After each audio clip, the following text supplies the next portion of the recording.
Bonjour les gars, on se retrouve pour une nouvelle vidéo. C'est une histoire que j'ai entendue sur internet et pour ceux qui étaient là avant, ils savent très bien que j'aime bien raconter les histoires. Bon, là ça va un peu changer parce que d'habitude je rentrais dans la peau du personnage, mais celle-là je vais vous la lire. Mais tout d'abord, je tiens à remercier tous ceux qui se sont récemment abonnés. En vrai, je vois que petit à petit la communauté on commence à grandir et ça fait vraiment plaisir. Et ceux qui vont tomber sur la vidéo, n'hésitez pas à vous abonner.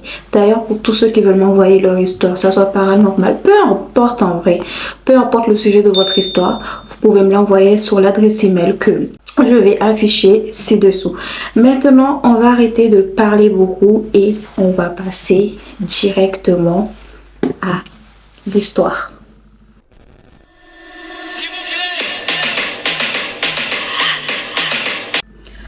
Vers 2000, j'ai appris que l'exorcisme, les démons et les gens possédés, c'était du réel.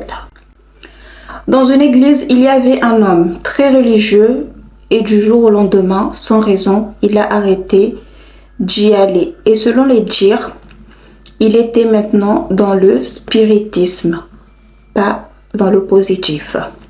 Au début, c'était le tarot, la planche de Ouija, enfin des trucs qu'on pourrait qualifier de pas très grave.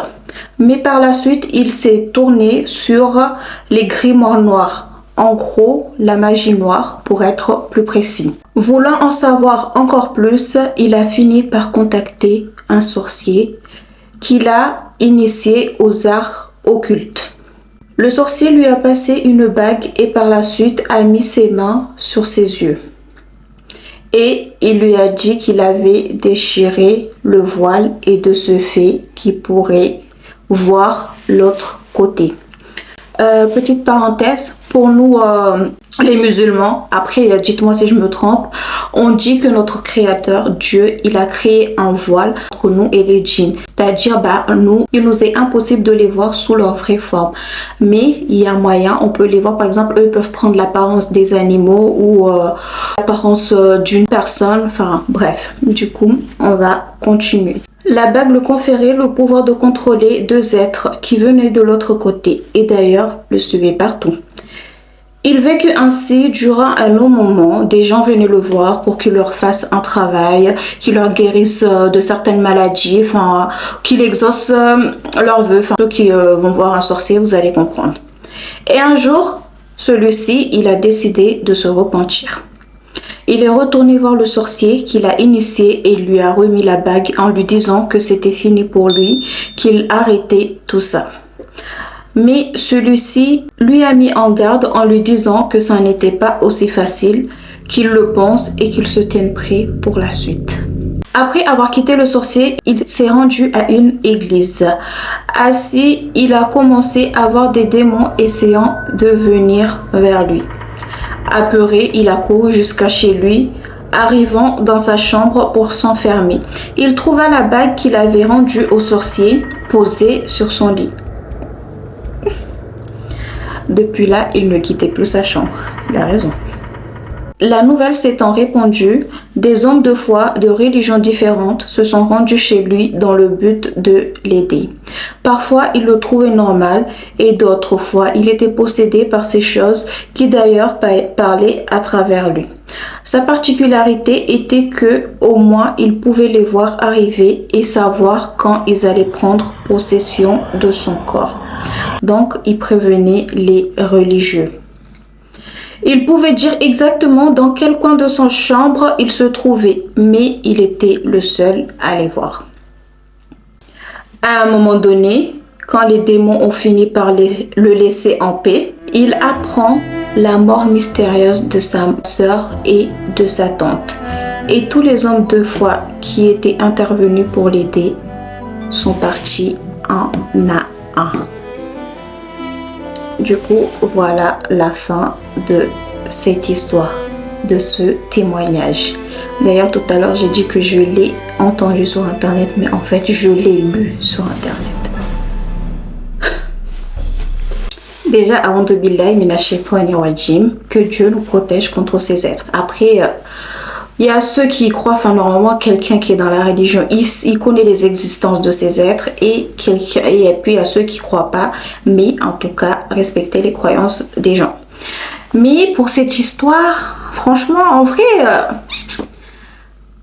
il y a beaucoup à dire. Hein. Déjà, comment, moi je me suis toujours posé la question, comment une personne de foi, du jour au lendemain, il peut sombrer de l'autre côté. C'est quoi l'élément déclencheur? C'est quoi qui fait? Parce que là, dans ce témoignage, il est dit que c'était quelqu'un de très religieux. Il allait souvent à l'église et d'un coup, bah, tout a basculé. Mais aussi, le pire, c'est que le sorcier qui l'a initié, il lui a dit en gros que, parce que ça, je ne l'ai pas dit, mais il lui a dit que du moment qu'il suit ce chemin, il n'y aura plus de retour en arrière, il ne pourra plus se repentir. Après, dans notre religion, il est dit que on peut se repentir parce que notre Dieu, il est pardonneur. Mais lui, il a quand même décidé, mais sachant que moi, j'ai toujours entendu des histoires comme quoi ces choses, quand on travaille avec eux et que du jour au lendemain, on veut quitter, ils nous laissent pas tranquilles. Enfin, ils laissent pas les gens tranquilles. Ils les embêtent. Des fois, ils les tuent. Des fois, ils tuent des gens de leur famille. Enfin, bref. Mais lui, le pauvre, ils ont fini par le laisser en paix. En fait, c'était pour s'en prendre à sa famille à lui. C'est une dinguerie. Et j'espère... Ah non, en gros, c'est comme si toi, tu es là, dans ta famille, il y a un sorcier, et le sorcier, il décide de se repentir, Dieu merci, mais ces choses pour lui faire du mal, ils vont s'attaquer à toi. Mais j'en ai vu aussi des histoires, des fois, ils s'attaquent aux enfants de la personne, et c'est une dinguerie.